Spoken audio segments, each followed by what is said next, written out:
بسم اللہ الرحمن الرحیم نحمدہ ونصلی علی رسولہ الکریم اما بعد۔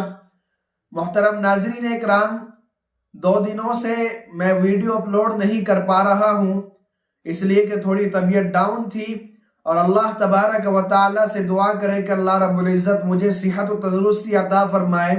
عزیز دوستو، 2 دن پہلے میں نے جو ویڈیو اپلوڈ کی تھی اس کا عنوان تھا بیداری کے بعد کے آداب۔ اب جو ہمارا عنوان ہے وہ خوابوں کے متعلق عام آداب ہے۔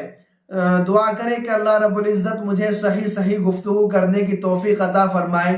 عزیز دوستو، چلیے شروع کرتے ہیں خوابوں کے متعلق عام آداب۔ سب سے پہلا ادب یہ ہے کہ جھوٹا خواب بیان نہ کرنا۔ آپ صلی اللہ علیہ وسلم نے ارشاد فرمایا کہ جھوٹا خواب بیان کرنے سے پرہیز کیا کریں۔ اگر کسی نے جھوٹا خواب بیان کیا تو اللہ تبارک و تعالی اس کو اس بات کا مکلف بنائے گا کہ جو کہ 2 دانوں کے درمیان گرہ لگائے، اور وہ ہرگز ایسا نہیں کر سکتا۔ اس لیے بچا کریں، اور اپنے دوست و احباب سے بھی کہا کریں کہ جھوٹا خواب بالکل بیان نہ کیا کریں، ورنہ اللہ تبارک و تعالی آپ کو سخت عذاب دیں گے۔ دوسرا ادب یہ ہے کہ کسی عالم یا خیر خواہ کے علاوہ اپنا خواب کسی دوسرے کے سامنے بیان نہ کرنا، یعنی ضروری ہے کہ عالم کے سامنے خواب بیان کریں تاکہ آپ کو تعبیر صحیح طریقے سے عالم دے سکے، اور کسی خیر خواہ کے سامنے بیان کیا کریں۔ بہت سے لوگ ایسے بھی ہوتے ہیں، ہم لوگ خواب بیان کرتے ہیں ان لوگوں کے سامنے اور وہ ہمارے خوابوں کا مذاق اڑاتے ہیں۔ ایسا بالکل نہ کیا کریں۔ عالم یا خیر خواہ کے علاوہ کسی دوسرے کے سامنے بیان نہ کرنا خواب، یہ آپ صلی اللہ علیہ وسلم نے ارشاد فرمایا۔ تیسرا ادب یہ ہے کہ خواب کی تعبیر میں جلدی نہ کرنا۔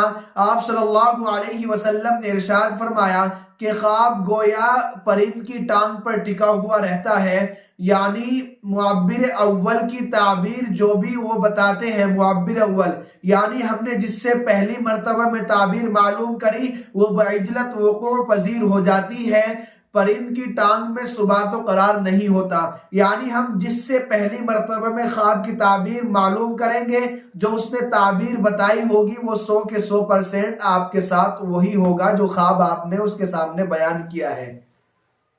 چوتھا ادب یہ ہے کہ تعبیر دینے والے کا تعبیر دینے سے پہلے دعا پڑھنا، یعنی آپ صلی اللہ علیہ وسلم نے ارشاد فرمایا، ابن زمل فرماتے ہیں کہ آپ صلی اللہ علیہ وسلم جب صبح کی نماز پڑھ چکتے تو لوگوں کی طرف متوجہ ہو جاتے، اور آپ صلی اللہ علیہ وسلم کو خواب بہت پسند تھے، چنانچہ آپ صلی اللہ علیہ وسلم فرماتے، کیا تم میں سے کسی نے کوئی خواب دیکھا ہے؟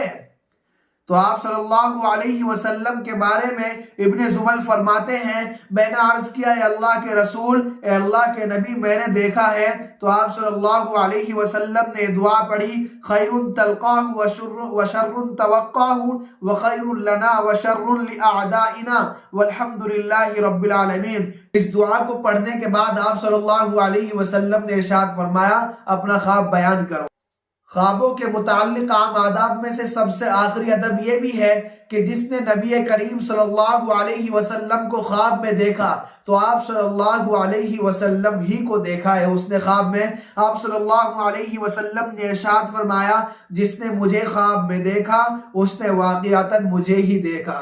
اللہ تبارک و تعالی سے دعا کرے کہ اللہ رب العزت انہی چند باتوں پر مجھے بھی عمل کرنے کی توفیق عطا فرمائے، اور آپ تمام حضرات کو بھی انہی چند باتوں پر عمل کرنے کی توفیق عطا فرمائے۔ آمین۔ وآخر دعوانا الحمدللہ رب العالمین۔